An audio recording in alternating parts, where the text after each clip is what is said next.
सभी राजनीतिक पार्टियां बड़े जोर शोर से अपने प्रचार प्रसार में लगी हुई हैं। 10 फरवरी के चुनाव में जोर लगाने का आखिरी मौका भी आ चुका है।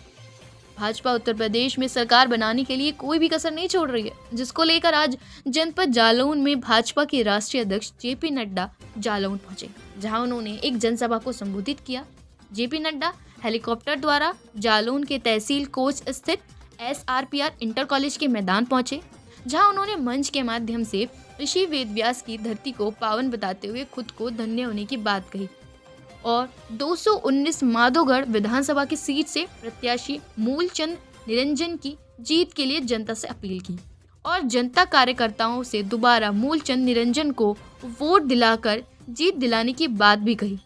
वहीं राष्ट्रीय अध्यक्ष जेपी नड्डा ने सपा पर जमकर हमला बोलते हुए कहा, सपा सरकार में लूट, हत्याएं, बलात्कार और जमीनों पर कब्जे होते रहे हैं, लेकिन जब से भाजपा सरकार बनी है उत्तर प्रदेश में एक भी दंगा नहीं हुआ। वहीं जेपी नड्डा ने सपा के कार्यकर्ताओं पर भी हमला बोलते हुए कहा, दोस्ती छूटे से नहीं छूटती, यही उनके कार्यकर्ता हैं जो जेल पर हैं और बेल पर। इनकी सरकार में क्या होता था, थाना तुम्हारा, जिला तुम्हारा, कलेक्टर तुम्हारा, लूट लो जो लूट सको, यही थी सपा। आज उनके कार्यकर्ता बेरोजगार हो गए हैं, यही सपा को सरकार में लाने की बात कर रहे हैं। वहीं भाजपा राष्ट्रीय अध्यक्ष ने भाजपा सरकार के 5 साल में हुए विकास कार्यों पर प्रकाश डालते हुए कहा, कई जन योजनाओं को गिनवाया और जनता के समक्ष रखा। आपको जानकर के आश्चर्य होगा कि हमारे उस समय के मुख्यमंत्री श्री अखिलेश यादव जी ने इन दोनों लोगों के खिलाफ केस को विड्रॉ किया, केस को वापस लिया और वापस लेने में क्या कहा कि सामाजिक सौहार्द रखने के लिए मैं ये केस वापस ले रहा हूं। ये आपके बतौर मुख्यमंत्री अखिलेश जी ने किया। मित्रों,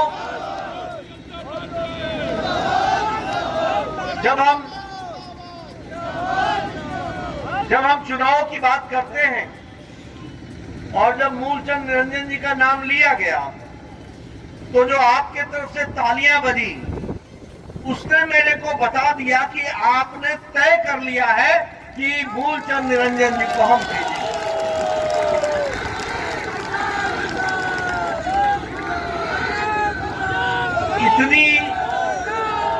इतनी राजनीतिक समझ तो मैं रखता हूं कि आपके आवाज से पहचान लेता हूं कि कैंडिडेट का स्वास्थ्य कैसा है। विकास की गंगा है, इसको हमको याद रखना चाहिए। ये विकास का कारण बनता है, वो भी हमको ध्यान में रखना चाहिए। मित्रों, आज से 2 दिन पहले प्रधानमंत्री मोदी जी की सरकार में निर्मला जी ने भारत का बजट पेश किया। आपको जानकर के खुशी होगी कि 60 लाख नए जॉब्स के लिए प्रोडक्शन लिंक्ड इंसेंटिव इस स्कीम के तहत इस कार्य को आगे बढ़ाने का काम किया है। 1 साल के अंदर अब 25,000 किलोमीटर नेशनल हाईवे बनेगा और 20,000 करोड़ रुपए 2022 और 23 के अंदर 1 साल के अंदर खर्च होंगे। इसको भी हमको ध्यान में रखना चाहिए।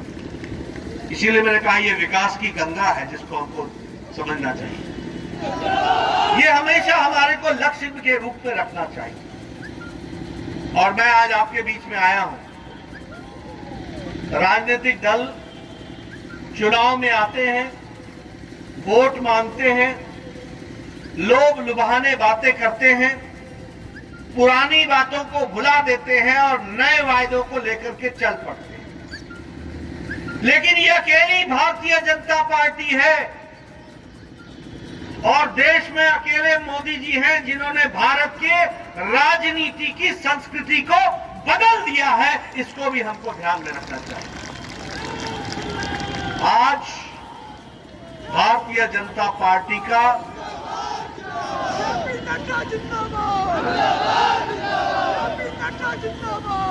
जनसिद्ध अधिकार रहा है, इसीलिए ये काम करते रहे, ऐसे ही चलते रहे।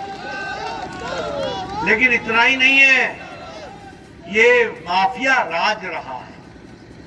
रेत माफिया, खनन माफिया, अपहरण माफिया, अपहरण उद्योग बन गया था। आज हम गौरव के साथ कह सकते हैं कि इस प्रदेश में क्राइम में जहां 70% घटा है, वहीं लूट में भी और चोरी में भी 71% घटा है और रेप केसेस में 52% से ज्यादा घटा। यानी इस सरकार में, योगी जी की सरकार में, गुंडों पर लगाम लगा, माफिया पर लगाम लगा। और आज क्या सपा की मजबूरी है कि उनके प्रत्याशी या तो जेल से चुनाव लड़ रहे हैं या बेल पर चुनाव लड़ रहे हैं। ये क्या कारण बना है, इसको भी हमको ध्यान देना है।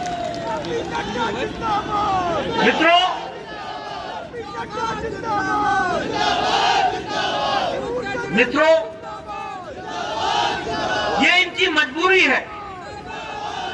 ये सपा वालों की, बसपा वालों की मजबूरी है, क्योंकि ये दोस्ती छूटे नहीं छूटती। यही इनके कार्यकर्ता हैं जो जेल पर में है या बेल पर है। इनकी सरकार आती थी तो क्या होता था? थाना तुम्हारा, डिस्ट्रिक्ट तुम्हारा, कलेक्टर तुम्हारा, कप्तान तुम्हारा, लूटो जो लूट सकते हो। यही था सपा की नहीं था? यही सपा था कि नहीं था? आजकल ये बेरोजगार हो गए हैं और यही आजकल सपा को सरकार में लाने के लिए प्रयास कर रहे हैं। इनको मुंह तोड़ जवाब देना है कि नहीं देना है? विकास की कहानी को आगे बढ़ाना है कि नहीं बढ़ाना है? तो अगर विकास की कहानी को आगे बढ़ाना है तो हमको इन सारी बातों को ध्यान में रखना पड़ेगा।